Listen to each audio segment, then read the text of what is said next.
Hi, this is the start of our video blog, travelling down from Novosibirsk in the middle of Siberia down to the Republic of Altai. We're about an hour out now from the town of Gorno-Altaysk, which is the capital of the Republic of Altai. We've been driving about 5.5 hours due south from Novosibirsk. So far the road's been fine, but we're looking forward to getting there. Emily's been asleep in the car. Are you looking forward to getting there, Emily? So this is the car we're travelling in, a faithful Toyota Istima, about 10 years old now, but still faithfully getting us around Russia. So the road from Novosibirsk into the Altai region is a federal highway. It's a good road, well maintained. Most of it's this single carriageway, which makes it a little bit challenging as we got a right wheel, a right hand drive car, so the passenger also needs to stay alert to help with overtaking. So far the journey has been very, very flat, but as we get a bit closer to the Altai Republic, we should start seeing some hills, and then further on, the closer we get to Mongolia, the more mountainous everything will become. So we've got plenty of room in the car here for the kids and all our camping stuff. So we're using Google Maps to navigate. It's great, shows us if there's any traffic on the way, anything to avoid. And we got our trusty dash cam here that records everything as we go, just in case we're in an accident and need to prove it wasn't our fault. We can do that.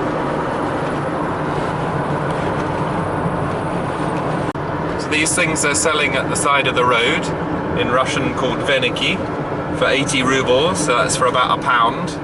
And it's a collection of birch branches and birch leaves that you use in a sauna to either hit your own back or someone else's back. Naked. Of course you have to be naked. Actually, it's not in the sauna, it's the banya, which is the Russian equivalent. An outhouse you heat up very, very hot and then hit each other with those branches. Okay, this is us coming across the border from the Altaysky Krai into the Republic of Altai. So the Republic of Altai is a semi-autonomous region in Russia. When we arrived on the Friday, we went to the church where we met with some local believers, one of whom, Aydin, gave us some advice about where we should go, and he also gave us a list of phone numbers of believers in case we needed some help or got into any trouble or needed somewhere to stay.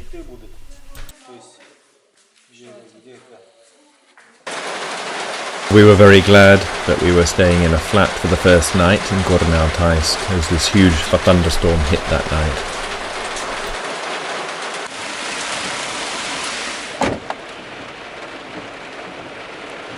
So our first day, full day in Gorno-Altaysk. As you see, quite a wet day. We've had thunderstorms in the night and this torrential mountain rain. We think the best thing to do is to go to the museum, the National Museum, to find out more about Altai people and their history. Here's the museum. We think it opens in about an hour, so we might do some shopping just before then. Somebody from the church has very kindly offered to show us around and explain things to us. This is Ayana and her mum Chichek, who are members of the church, who explained all sorts of things in the museum to us. Chichek and Ayana have been involved in the translation of the New Testament into the Altai language. Here they're pointing out a famous actor who they got to make an audio recording of the New Testament. It's a famous actor in Altai, and when anyone hears this recording, they're amazed and just think how beautifully read it is.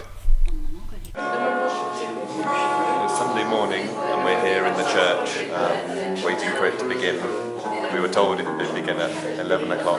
It's now about 10 past 11 and not many people are here yet, so expect they'll turn up and we'll start in a little bit.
So this is the church. We've had the church service this morning and now it's a time of sort of fellowship and about to have some lunch together. There's people just hanging around. Johnny's found some boys he's made friends of. They're playing hide and seek. So they're searching for two more boys who are hiding.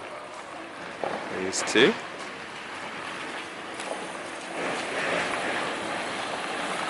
It was a very good service. I preached a shorter sermon and then the pastor preached for about 40 minutes and the sermons went together well and it's a very encouraging time. Hey, it's Monday morning.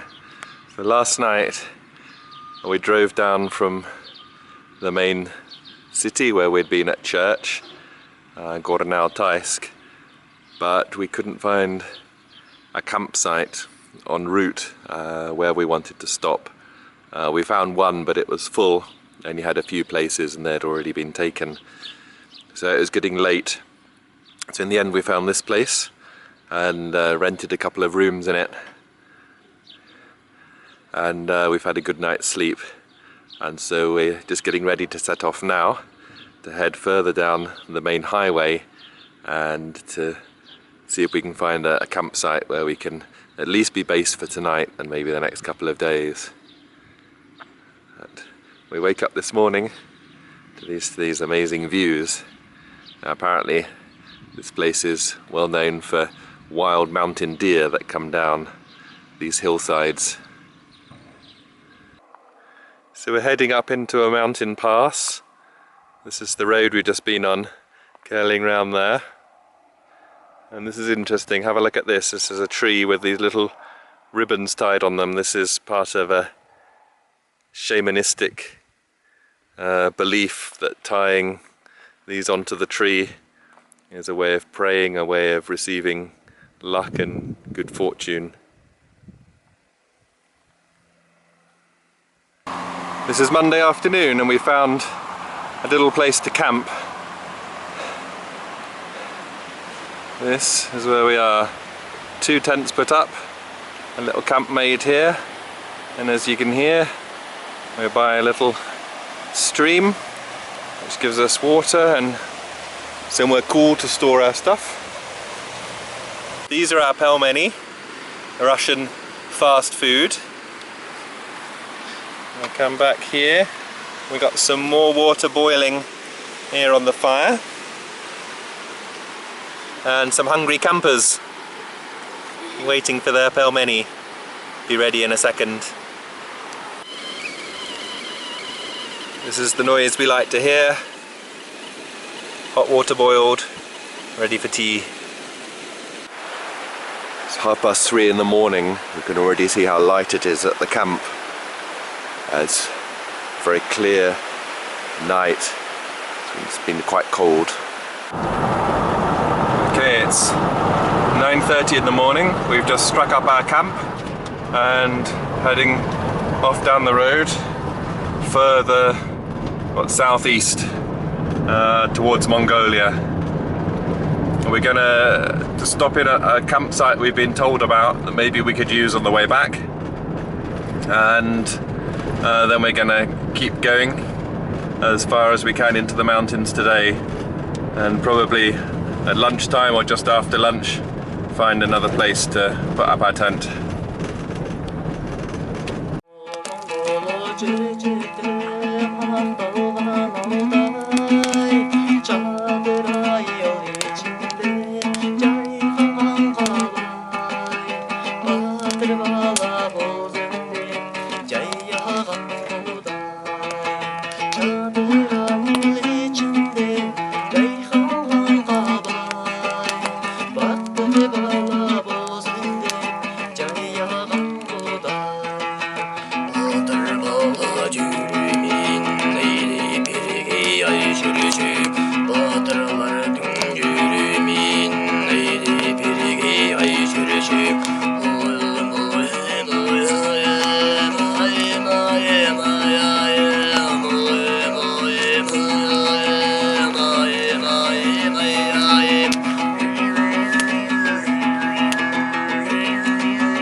This road has just been redone.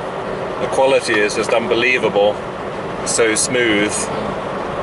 And no wonder, well, we read before we got onto the road that National Geographic have put this as one of the 10 most interesting roads in the world to drive. And it's fantastically well maintained. It's great, we can get stuff to eat by the roadside. But every 50 kilometers and so on there's someone selling something to grab, so we have a simple lunch. Okay, so we've come off the main road now at Aktash, and now we're heading up this unmade road to a place called Ulugan, which is about 2 hours up this road, and we've done about half an hour. So far so good. It's meant to be very beautiful. So we stopped off for a cup of tea on the way up to Ulugan. This little place, a woman lives here and has given us tea for about 20p a cup. And this beautiful lake where you can hire a fishing rod to fish. And look at that, our first snow-covered peaks in the distance. Okay, we made it to Ulugan, up the hill. This is the centre of the town.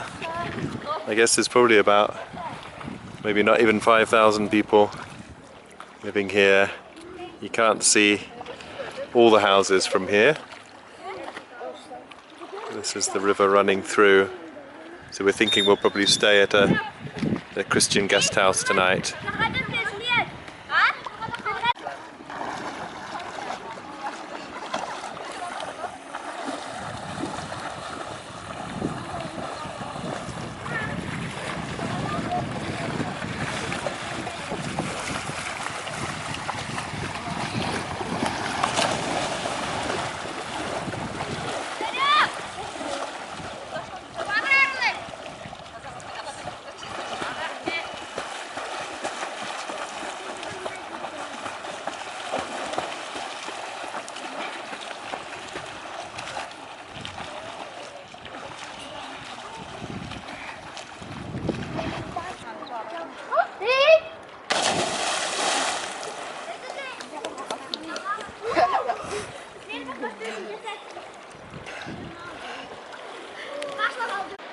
In the back garden of the house up there we've put our tent, and we just walk down here.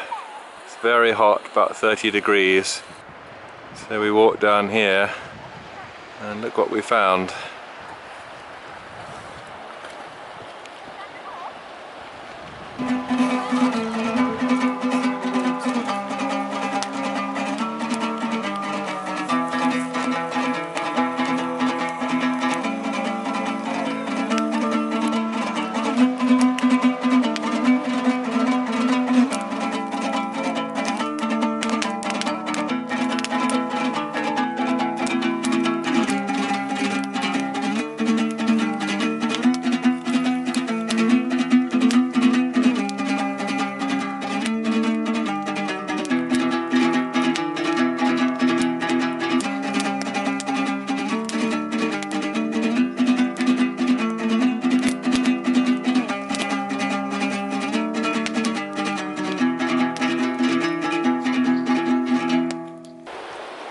So we're at an altitude of a bit above 1,200 meters, which I didn't really know what that meant, but Snowdonia is just over 1,000 meters, so we're higher than the top of Snowdonia here.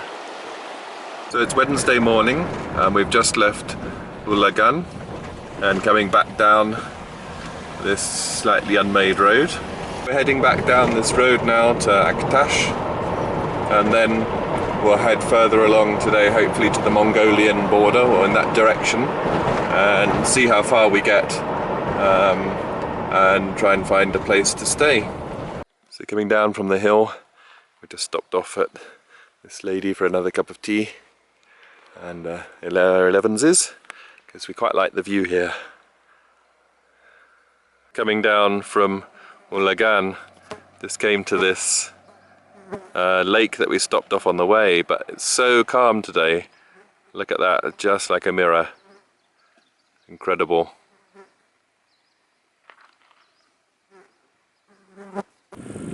So we're on the road to Koshagach, and as you see, the landscape's getting more and more desert-like. Less trees, less grass. And we just came around the corner and saw this amazing view. As we get closer to Koshagach, we expect it to get more and more desert-like as we go. I think this is probably the straightest road I've ever driven on in my life. Along this steppe countryside, this big plain to Koshagach. So this is the road to what looks like the last campsite before we reach Mongolia. So let's hope it works. Okay, coming into Koshagach here along this straight road.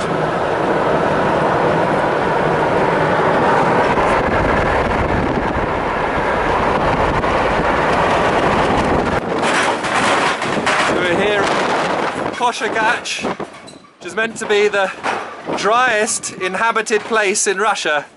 But we seem to have hit a storm. It's rained a little bit. It's trying to do this sort of thunderstorm, but it's almost impossible to stand out here. The wind is just sweeping across the steppe. It's very dusty. And you can hear, it sounds like the roof's about to come off.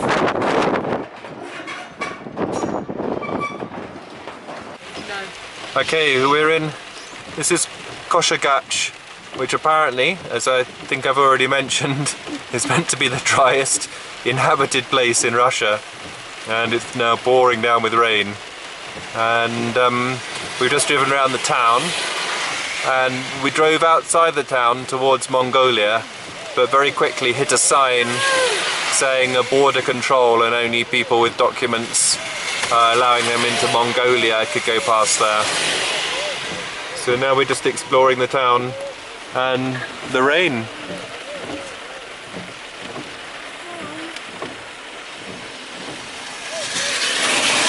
This man seems to be singing some sort of song, maybe to do with the rain.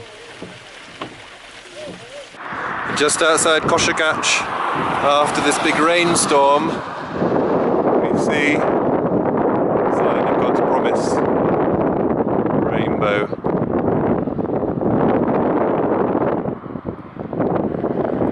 This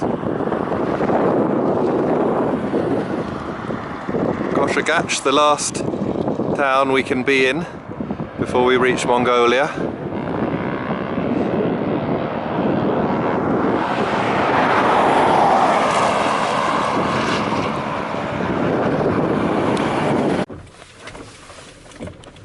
So this is the little guest house we found to stay the night in Koshagach, which we're very pleased about because of the rain and the wind that came up. I'm not sure our tent would have survived, particularly as it is quite... Oh, Cowles also wants to stay the night. Cow! Let him out.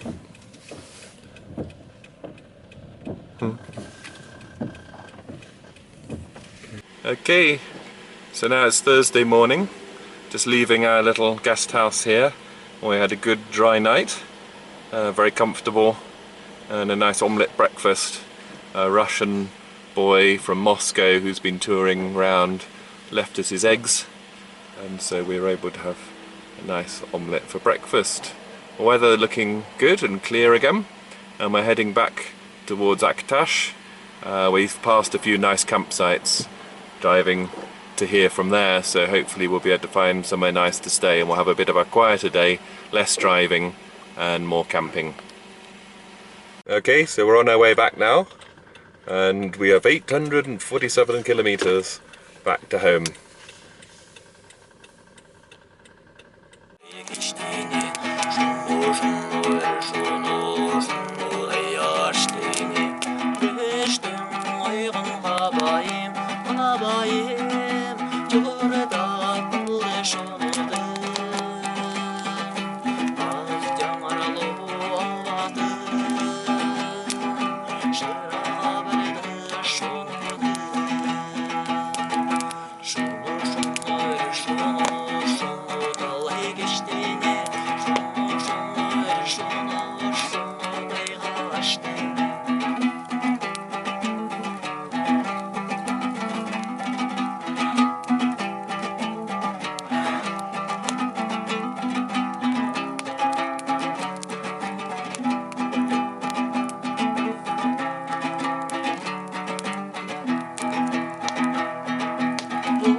So coming along the road, we just turned off into this little village and found a nice place to stay the night where we can put up our tent, a little sort of tourist base.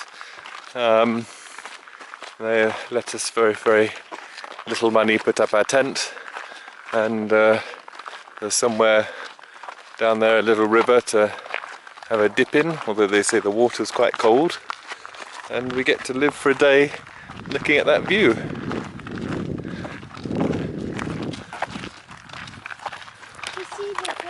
We were a little bit concerned coming over this bridge, but other people seem to use it okay, and it seems to be as long as you go fast over it, coming back, you're okay.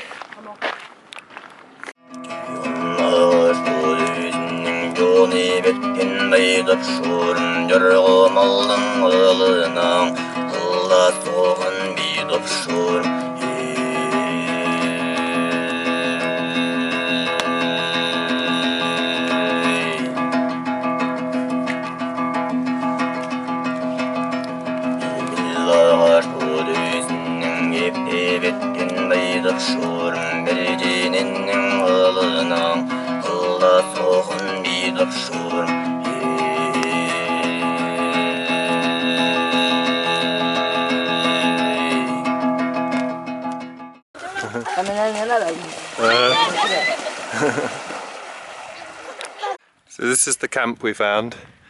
We put up our main tent here. The ground is very rocky. I haven't been able to put the pegs for the little tent, quite thin aluminium ones. I can't get them into this rocky ground. Instead, we have this. And this even has a little fire we can light inside if it gets cold tonight. And some of us can sleep in there. There's Bron rather pleased with it. And we've just started this little fire so that we can boil some water for some tea. And then we'll cook some pelmeni, which is the Russian kind of very easy food, meat inside dough, and you can just boil them on the fire, and we'll have those for tea. So we're rather pleased finding this place. Beautiful day, it's been up 30 degrees. Have a look at these eagles circling. Found a good thermal over there. We're gonna have some jacket potatoes in the fire. Emily and Mummy wrapping them up in the foil, and they'll be yummy. We're just talking to the guy who owns this place, and so we're standing now about 1,500 meters above sea level, so that I think is higher than Ben Nevis, and the mountains there in front of us go just a little bit above 4,000 meters. and because it's so high here, in the winter it gets very, very cold. So he says it can go down to minus 55. The coldest recorded temperature here is just below minus 60, and so they are classified as a northern people because it's so high here, and so they get a special pension and money for living here from the government. Otherwise they wouldn't be able to survive.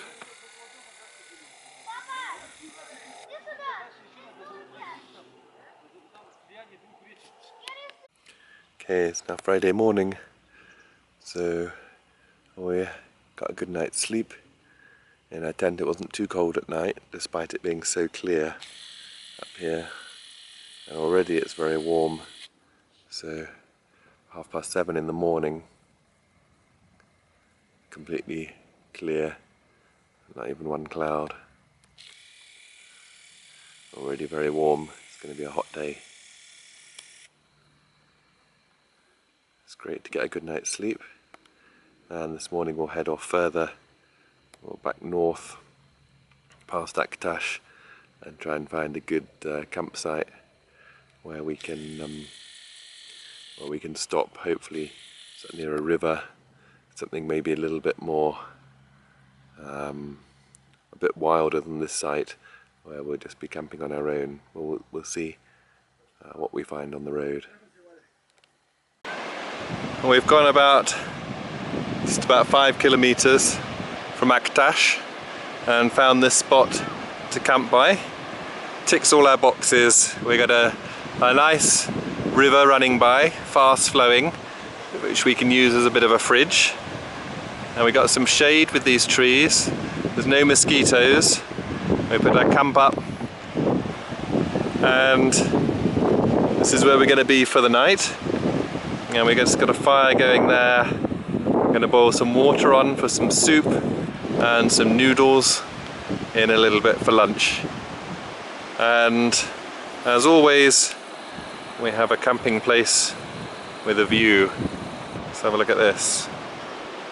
That's what we wake up to tomorrow morning.